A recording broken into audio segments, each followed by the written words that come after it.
And I trust that training sessions 2 and 3, this is the 2 that you will be partaking in, but I trust that sessions 2 and 3 will not only bless you, but in the blessing that it'll uplift you, it'll take you to a different place in your consecration, and it'll open up our eyes to be able to see Him who is high and lifted up. Amen. I wanted to start my training session off by telling you that I am Cheryl, whosoever she is at this day, in this day. And I am in a program. And the program that I'm in has 13 steps. So I am in a 13-step program. And in my program, I have chosen to participate in these steps. So now it becomes personal for me.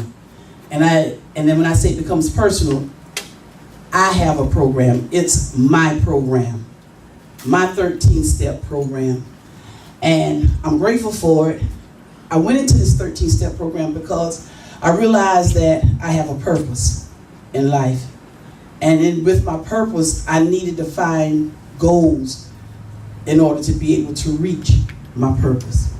So what I've done in participating in these in the 13 steps is the first month that I participated in the program, I went through all 13 steps. And then when the second month came, I began the program over again, but I found out that the second month that I started the program that I was doing things ritualistically because I had already experienced the program for the first 30 days prior. So then I got to the place where I said, oh my goodness, I said, you know what? I said, it's difficult to do these 13 steps in 30 days. Because you come to the place where I came to the place where I realized that everything that I was doing in the first month, when the second month came, I found out that if I was going to do the same thing over again, it would be done ritualistically. Now don't get me wrong, because I am one that have been in church, came out of church, been churched, I preach, I pastor, I'm an apostle, I'm all of that. However, in my 13 steps, I found out that I had no problem because I was in the church. I have no problem with the anointing. I have no problem doing the communion. I have no problem listening. As a matter of fact, me being able to listen and be a good listener is how I got spiritually trapped in places in the church. So I do listen. I'm a very good listener. I have no problem with the fasting. I have no problem praying. I have no problem reading. My problem came, we always say the number 8 is new beginning. But my problem came, and I'm finding out that I can't be new until I'm able to really go through starting at step 8. Now, just let me go on, because 13, I have to skip, because step 13, sowing my seed, I have no problem doing that. Because in the church, you're taught how to give your tithe. You're taught that how you give your offering. We're taught in the church that tithing and offering, but this says sowing my seeds. And don't get me wrong, tithing and offering and seed sowing, they can be, we can put them all together. However, whenever I get paid, that's my tithe, and I give my offering. But whenever I want God to move, or whenever something is oppressing me in my life, and I say I've already paid my tithes and I've already given my offering, whenever I need God to move, then I need to sow a seed. And that's totally different. So I'm just saying, so whenever I look at these steps, because I am who I am and came from where I came from, I have no problem doing the first 7 and step 13. I found out that my problem comes in step 8, 9, 10, 11, and 12. And I had to go back to step 12 first, because I'm like, beat myself. Who am I? Who am I? If I'm to be myself, who am I?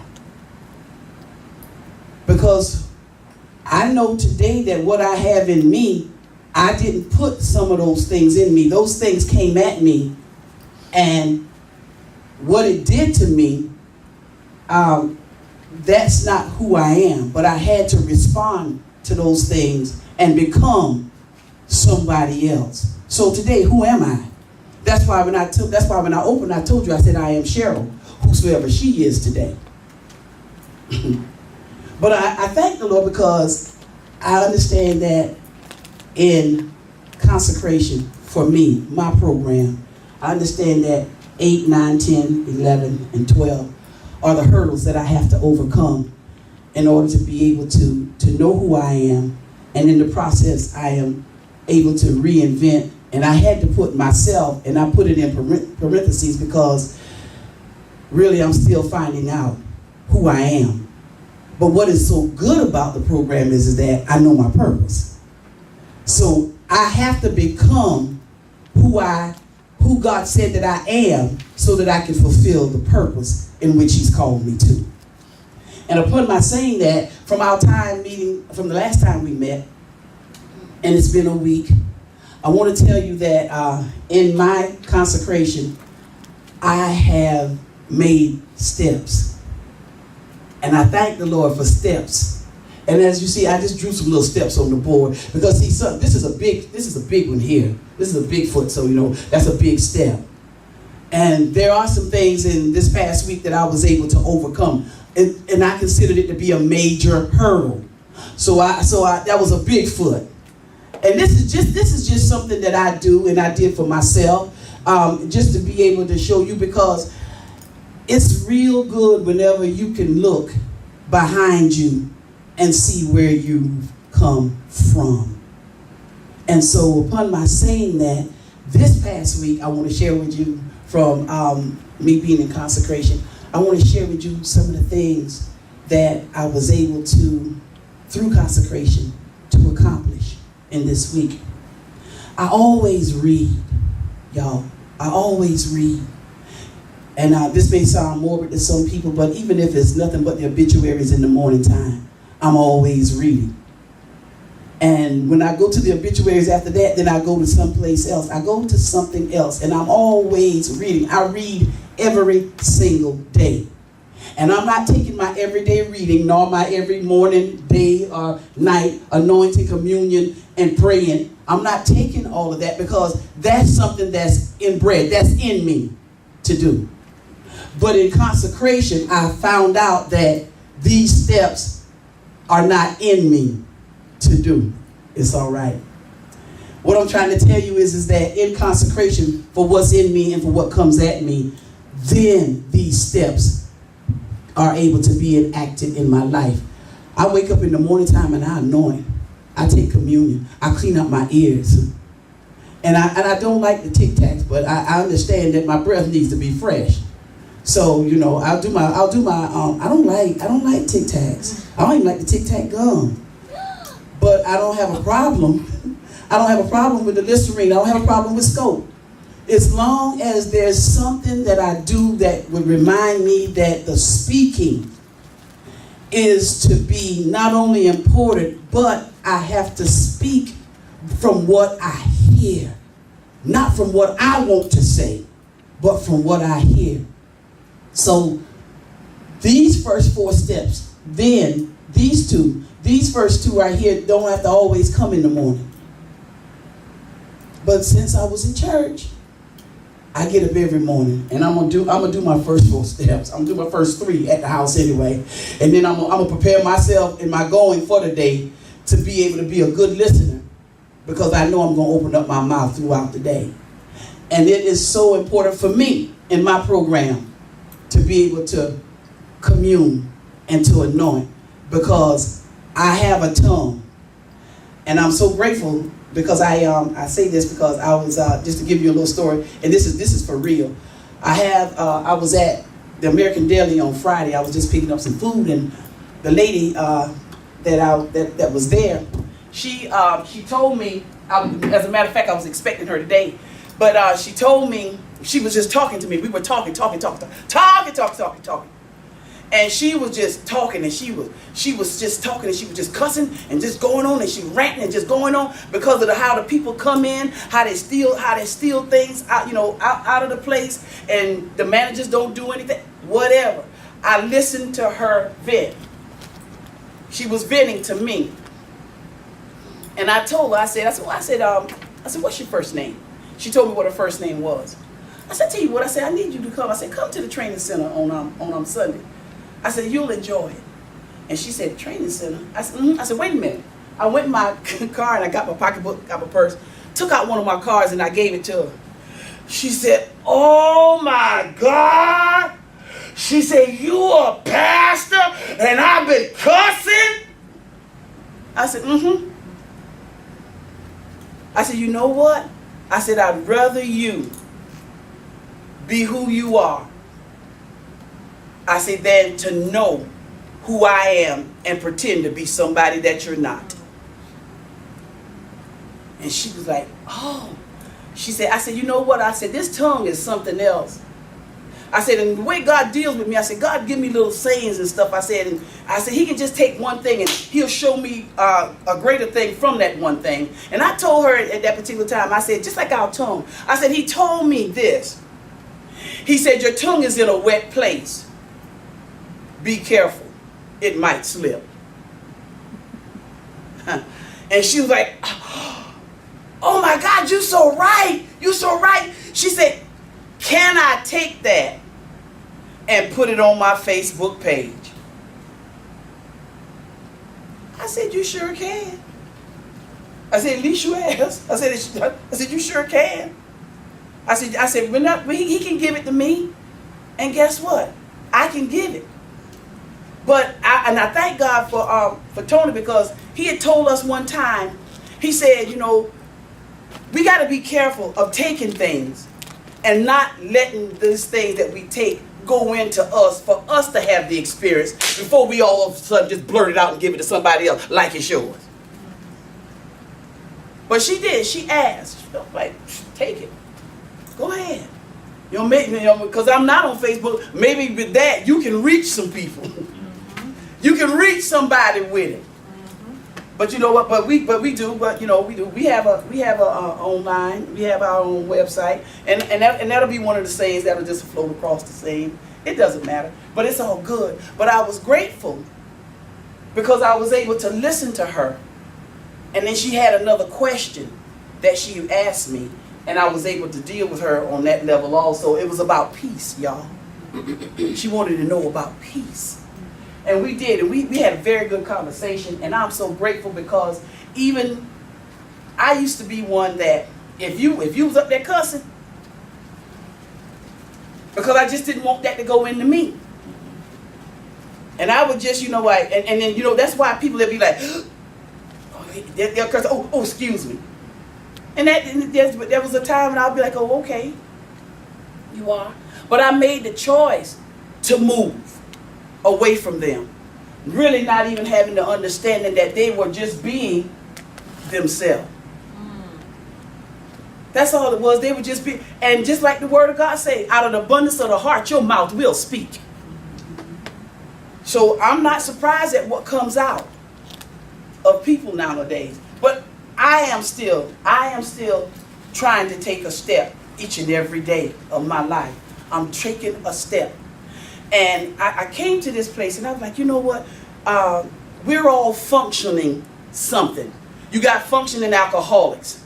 But we are functioning something. All it's saying is that we are able to do what we're supposed to do. However, whenever the lick comes at the end, you know what's in you. I know what's in me, regardless to how it got into us. But yet we still function full with other stuff that has come into us. So we're able to do what we're able to do. But you know what? And if you needed a topic for this one on today, we need to stop functioning and live. Because so often every day of our lives, we're functioning with attachments. And these attachments need to be taken off of us in order for us to really live.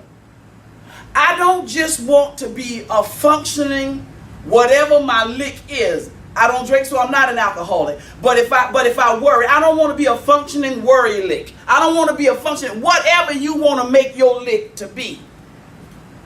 We need to be able to function knowing that there is a purpose for us. And we need to be able to fulfill that purpose without the attachments.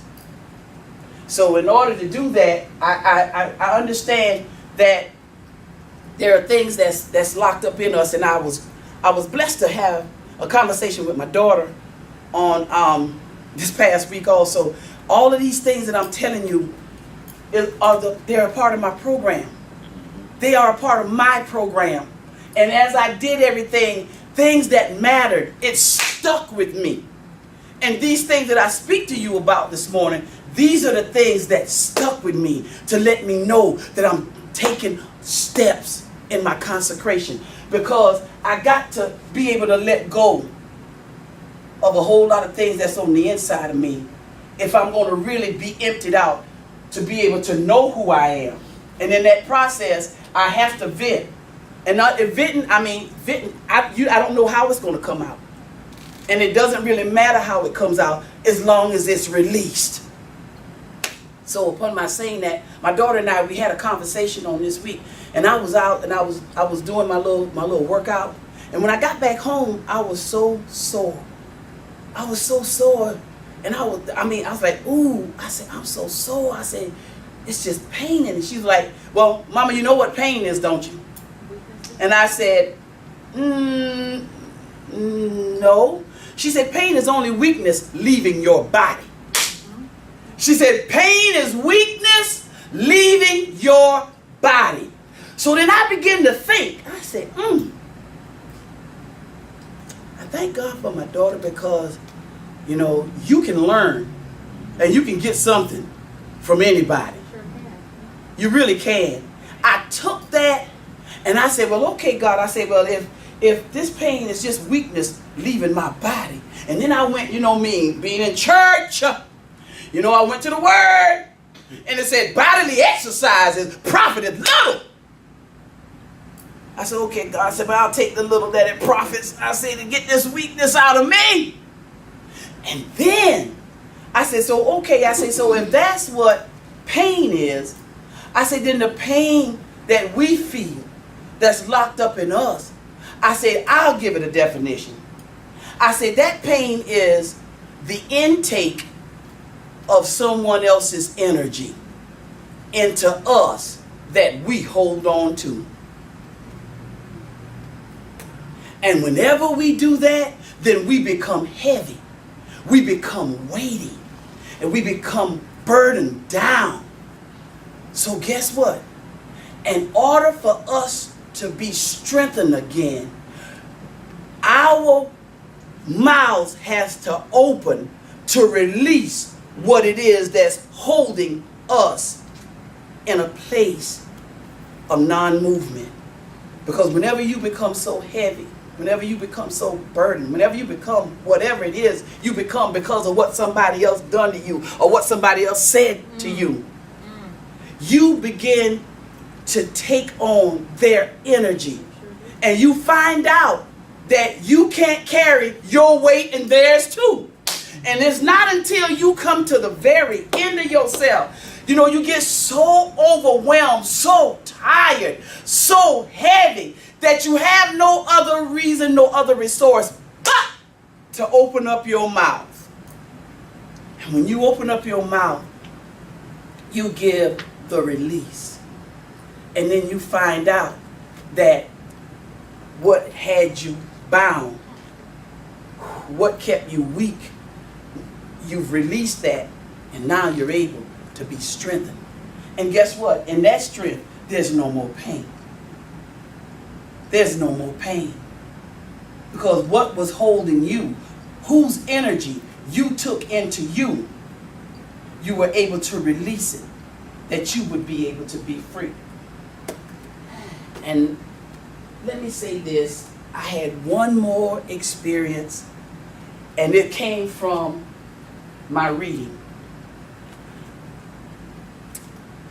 I read this, and this really, when I say it blessed me, I'm not talking about my soul. I'm not talking about that at all. It blessed me as a person. See, because we so oftentimes want to be that spiritual being without really getting to be ourselves naturally so. Because it's just the spirit, it's just the natural to the spiritual. That's all it is. And so many people in church want to go to the spiritual first to try to find out about the natural, and it's not that way. We have to live being who we are.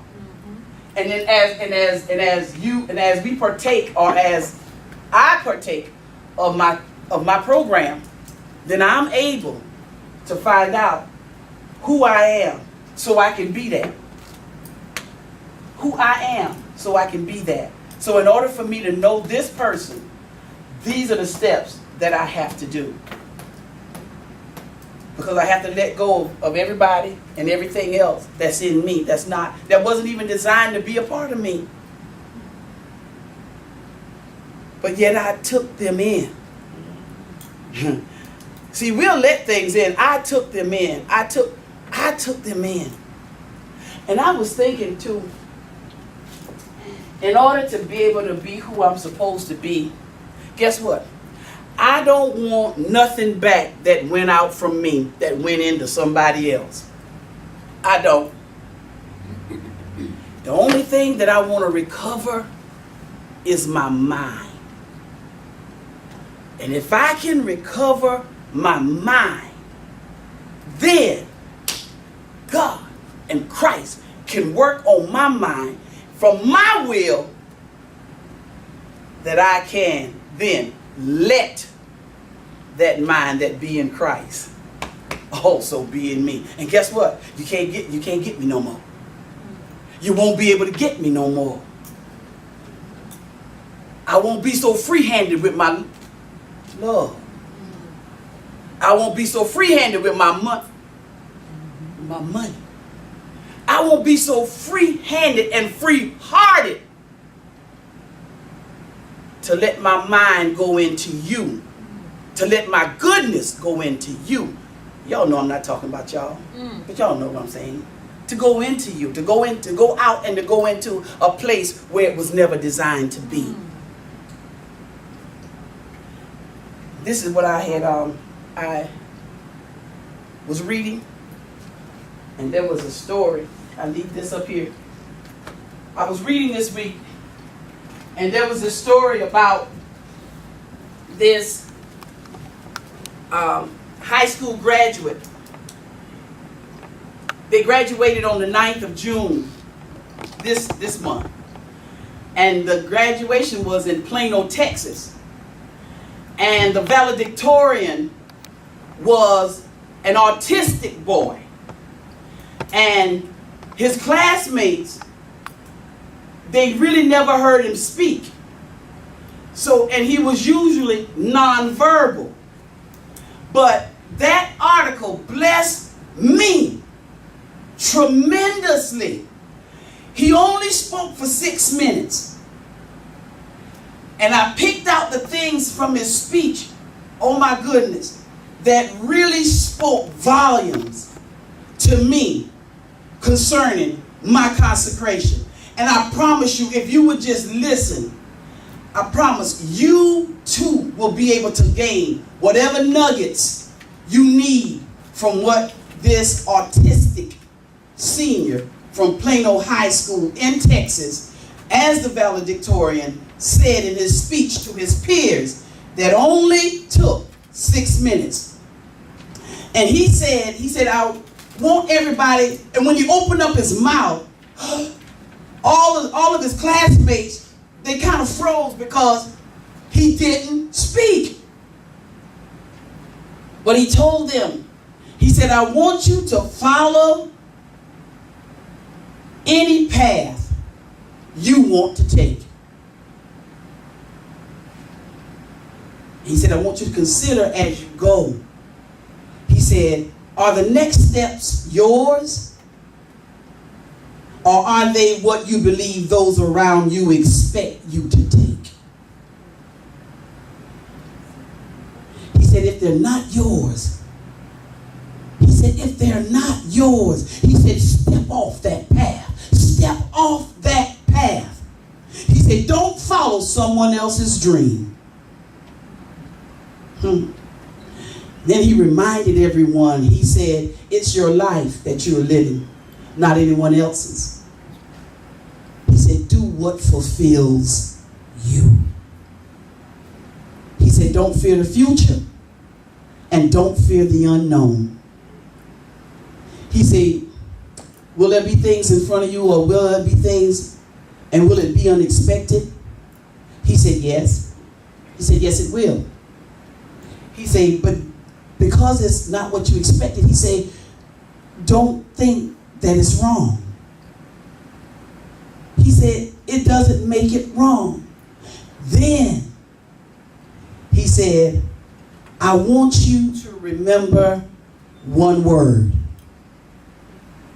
He said, unexpected. He said, and I want you to do the unexpected. And then he concluded with this.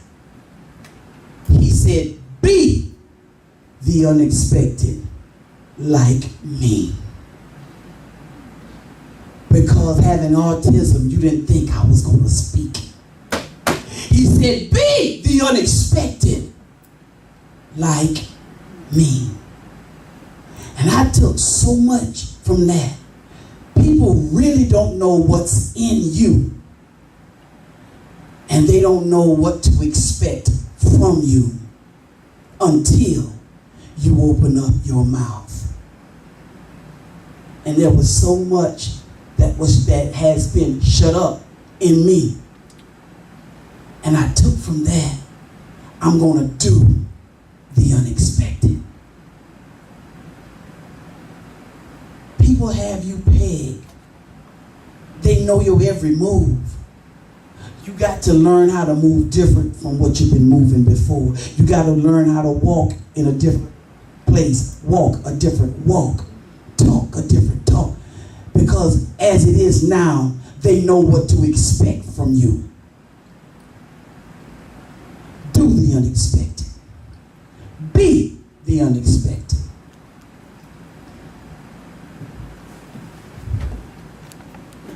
And with my saying that, I was so grateful for a training session on Tuesday. And how everybody got up. And how you came up and you circled the words. And some of you even wrote, you added words to it. So this morning, we're going to do this. But guess what? We don't have to do this again. Because this was released. And you shouldn't. I'm not saying that you're not dealing with this, but because you were able to open up your mouth, you were able to speak, then you should be able to look face forward. Not unless something has currently happened, or you have stayed in a place and where you are, these things are recurring in your life.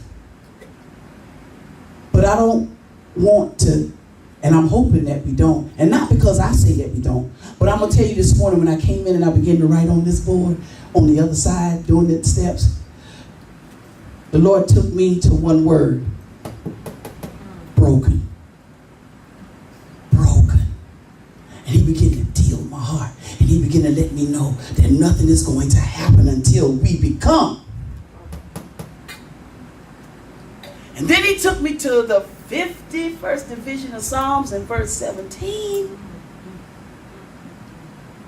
And whenever you get it, you'll see that the word say that the sacrifices of God are of a broken spirit. Man, you couldn't go past, I couldn't get past the spirit, because everything that's locked up in us can't came from the spirit of somebody else, and that's what's holding us. Somebody else's spirit. It's all right.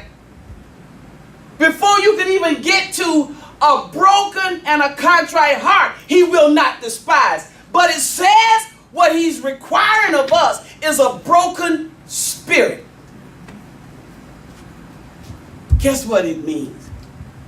Shattered emotions. Our emotions has to be shattered, torn to pieces, for our spirit to come back into one. It's all right.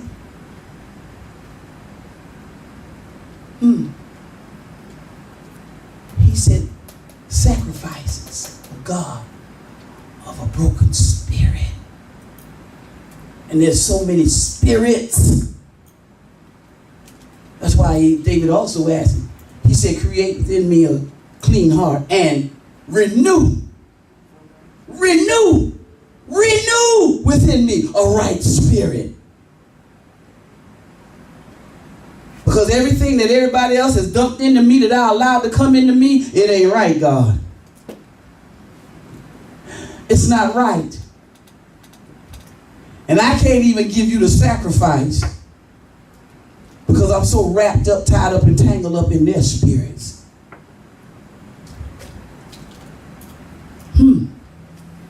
So, upon my saying that, that was my week. And at this time, anybody can come and you can say, you can tell us about your week. Tell us about the steps that you've made in this week. Tell us about the things that have happened to you in this week. And if you were able to see yourself making steps and going forward. We didn't shuck and jive on Tuesday, so we're not going to do it today. If you have something, now's your time.